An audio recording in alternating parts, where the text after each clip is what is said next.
بسم الله الرحمن الرحيم. السلام عليكم ورحمة الله وبركاته.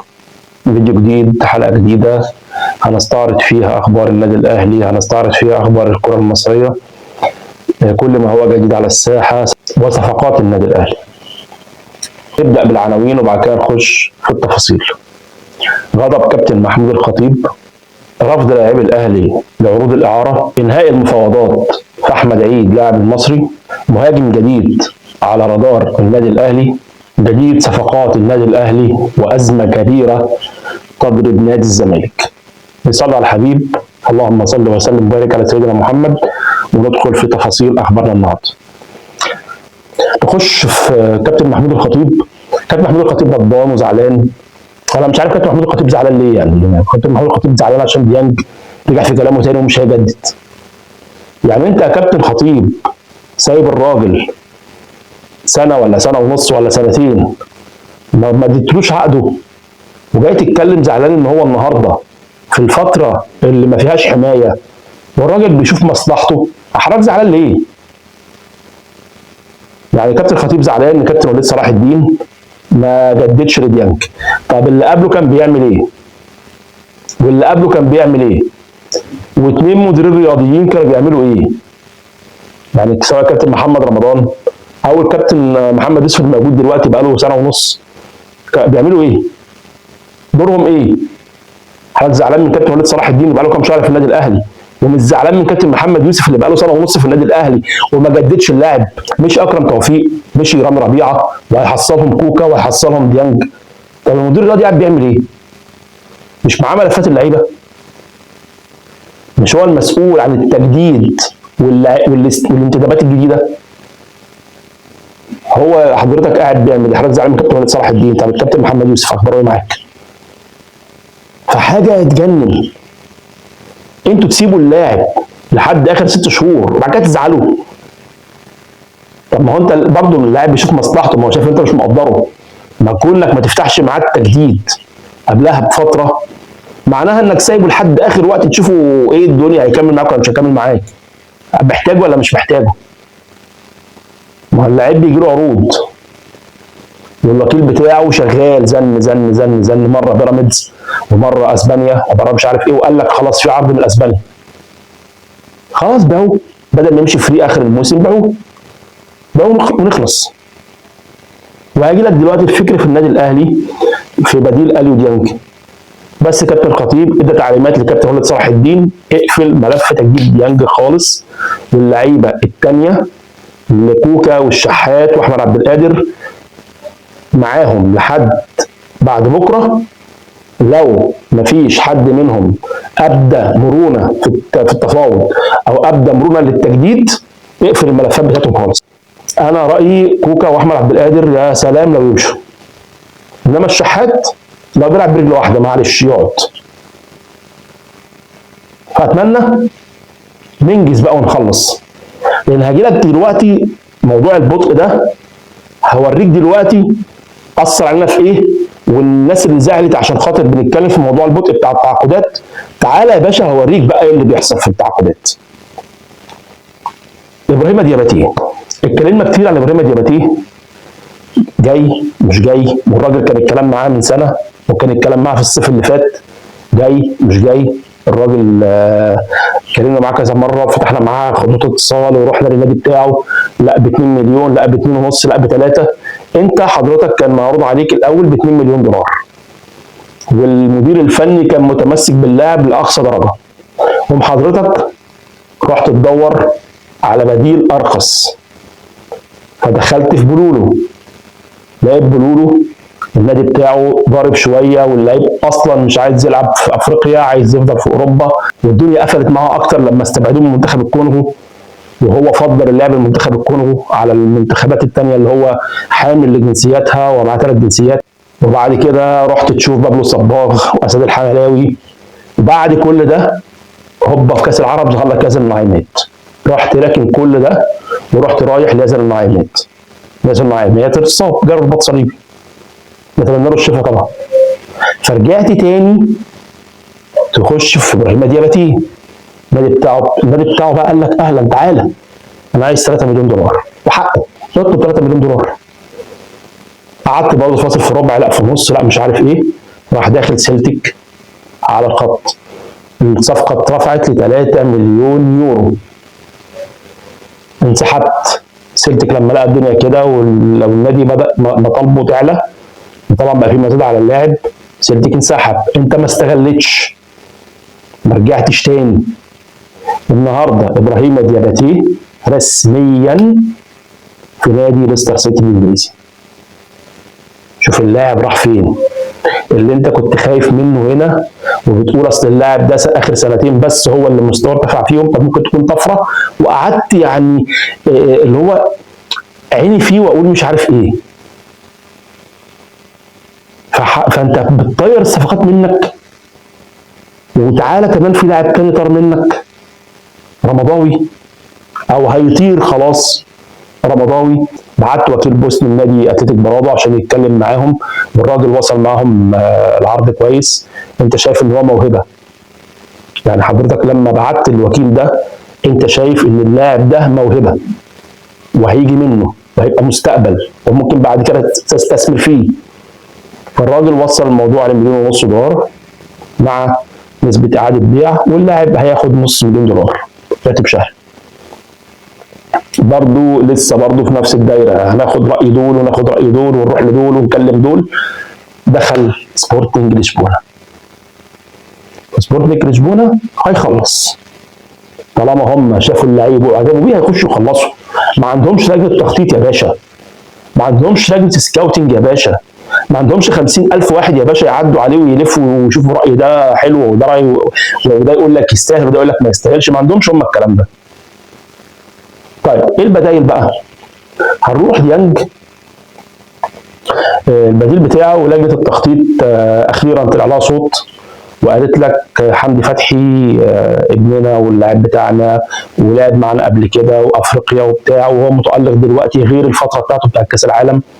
فايه المشكله دلوقتي اما نجيبه يقعد معانا سنتين، سنتين ونص، 3 سنين، ويعني الدنيا تمشي شويه، وهو خير تعويض عن ديانج.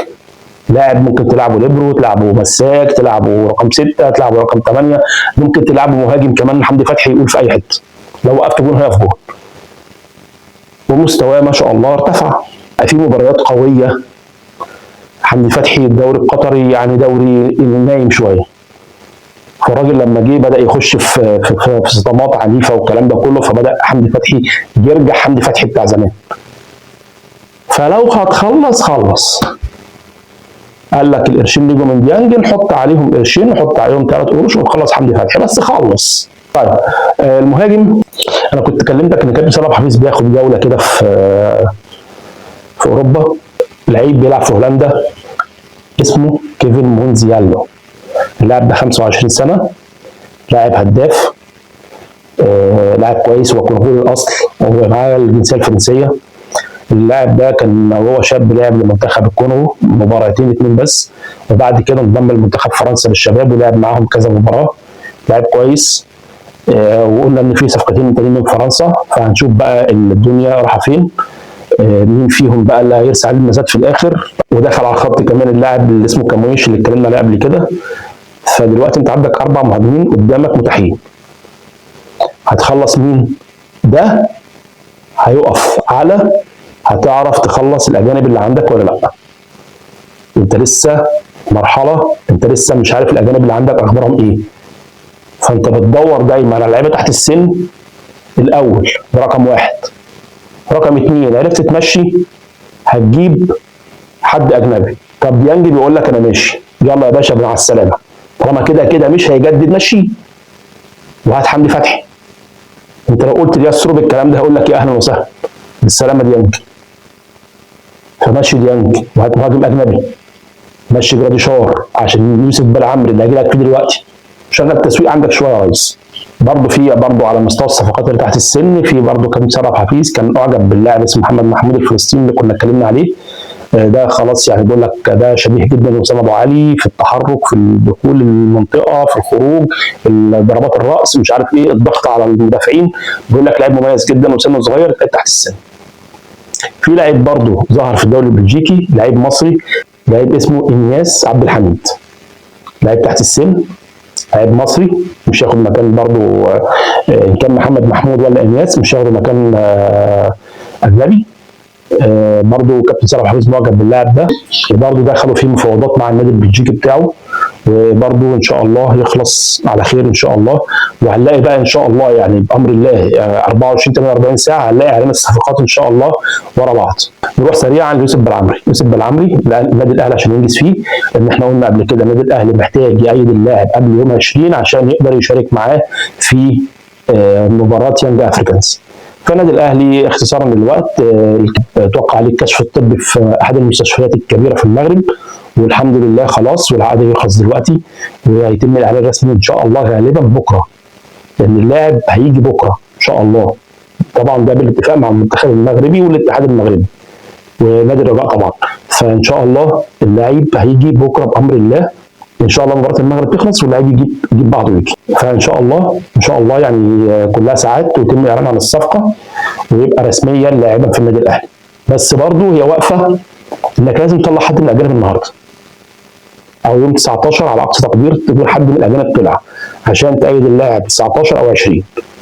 فلازم يا تفسخ مع اشرف داري يا توافق على العرض بتاع جراديشوار بتاع المجر وتخلص عشان تأيد يوسف بلعمري.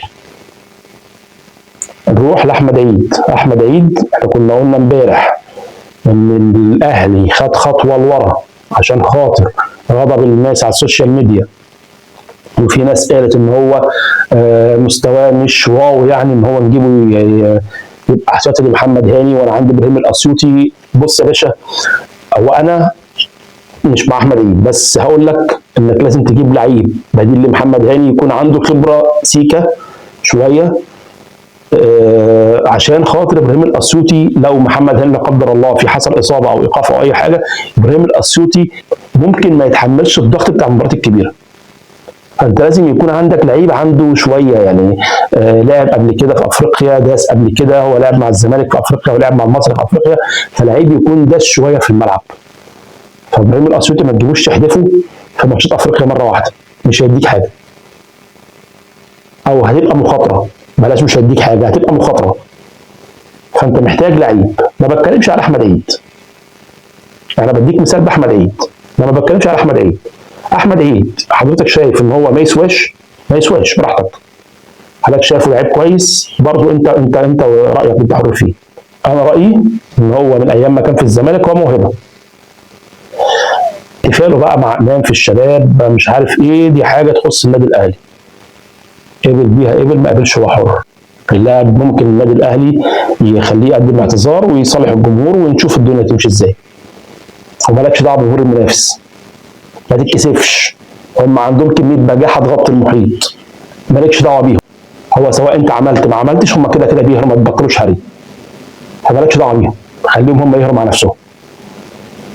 فاللاعب اللي عرفته ان هو وقع الكترونيا للنادي الاهلي والرتوش الاخيره بتخلص مع النادي المصري، وممكن نشوف احمد عيد بتيشيرت النادي الاهلي برضو في الانتقالات دي. خلصنا بقى الصفقات وخلصنا كل حاجه، نروح بقى للعيبه اللي بتتمنى على النادي الاهلي.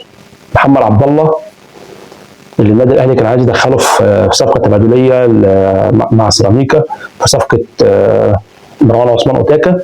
وقلت لك امبارح ان محمد عبد الله قال لك لو طبعا ما كنتش عايزني كنت سيبني اروح البرتغال، كنت سيبني اروح فرنسا. وقلت لك النهارده فرنسا ده كان حاجه كده، كان جس نبض النادي الاهلي من الوكيل اياه. فمحمد عبد الله ممتنع عن الدخول في اي صفقات تبادليه او يطلع اعاره، ممتنع تماما. والوكيل بتاعه وسام ابو علي، بتاع مشكله وسام ابو علي، قال لك عايز تطلعه اعاره تحط بند في اول مره اشوفها، تحط بند في عقد الاعاره ان لو جاله عرض احتراف يمشي.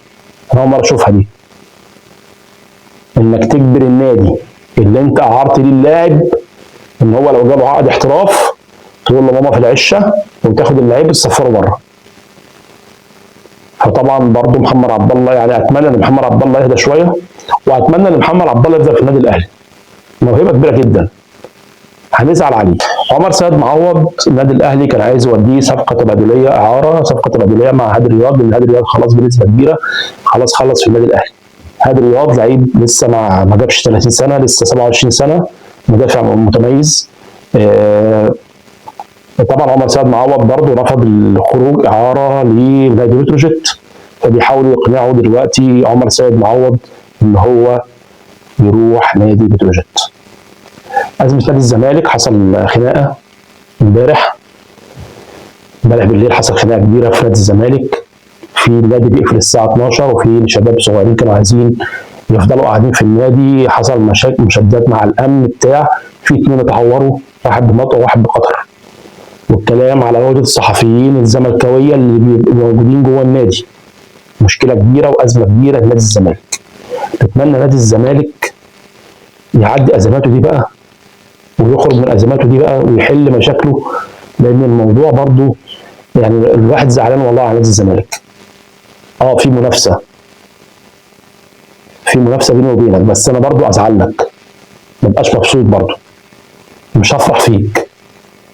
انا افرح فيك لما تتغلب ماتش، انما ان حالك يوصل للمستوى ده او للانحدار ده، لا انا بزعل.